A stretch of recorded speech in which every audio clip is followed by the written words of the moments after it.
Part 2 of dark codes being transmuted into light. For the darkness must come to light so that it may be solved and resolved, and we can get on with our freaking lives, man. Because there's too much darkness in this world, bro. So I'm bringing it to light, my own darkness. These are dark codes being transmuted to light. Part 2. This is how I participated in the depopulation agenda and killing. Did you know that the world's most dangerous place for a baby to be is inside the mother's womb? Yeah. So, upon my last video where I explained that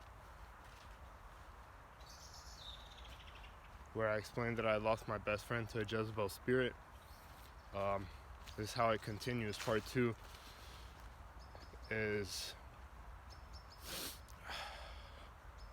once I had, inseminated the third party Jezebel, which I would call the enemy, and I was fully aware of it, god dang, the whole time, like fully aware of everything I was doing. There's some spiritual warfare going on of raising hell, and I had been put in this situation where it's gonna take a lot of confidence and bravery to bring this message out, where I had inseminated a Jezebel spirit, and now I'm having to worry about my own son, being born from it, or her. However, I initially had no hope. Straight from my heart, no hope, like no hope for this child, because of the mother, godless mother. If I were to give life as a righteous man, it would not be under the agent of the enemy. So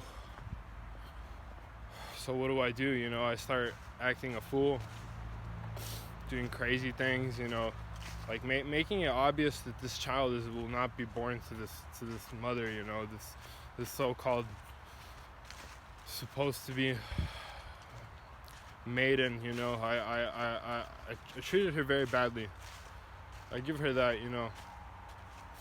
I was a fool, stepping into a situation where I thought I could lose my best friend and then go into being a father with this lady that I barely know,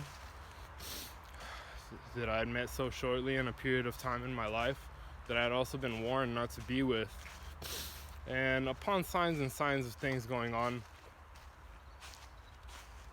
I take heed to making sure the seed does not grow. Obviously, we're talking abortion, man. And upon doing this, I'm already at bad feelings of losing a really important friend of mine.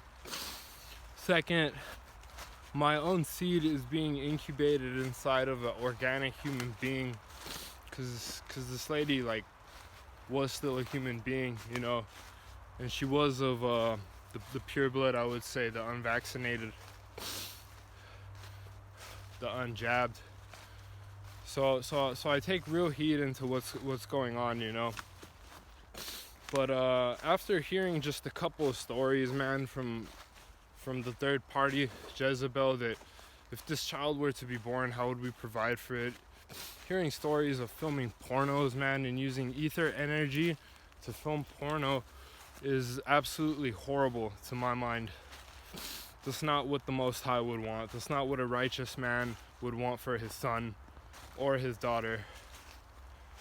So, from having the bad third party experience, with the Jezebel woman, no hope, straight up killed a part of myself, from this feeling of having the potential to make life. I'm a huge advocate of seed retention, and then I go in to implant my seed, and then I abort it, that is absolute seed retention failure. You know, that's probably the lowest of the low you could go, come to think about it. And that shit took a big part of my spiritual energy away. I felt like I had lost all of the armor of God that I had once had on. The breastplate of righteousness was stripped away righteously for not walking the righteous path.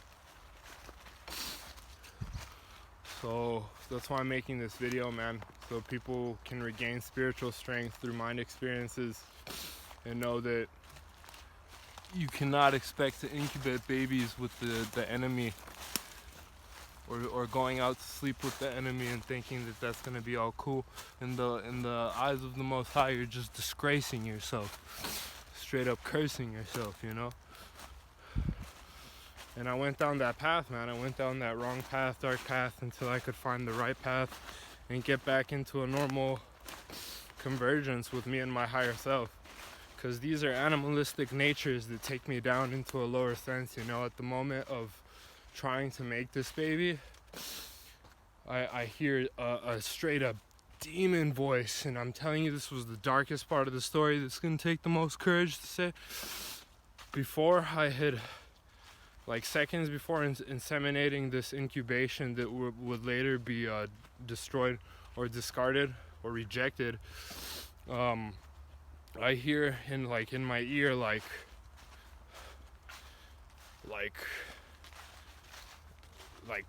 basically inseminate me or nothing. But it was said so darkly that inside my mind I had like a weird twisted idea or outcome of the fact that, like, yeah, I would go through with this and not have a baby, you know, all in the name of hopefully making this girl go through hell, because I know she's the enemy. And that's where I went too far. That's where I should have had the strength and power inside of my spirit to say, nah, enough is enough, you know, stand it up, broken the whole relationship I had with the Jezebel at that point, and walked on, you know.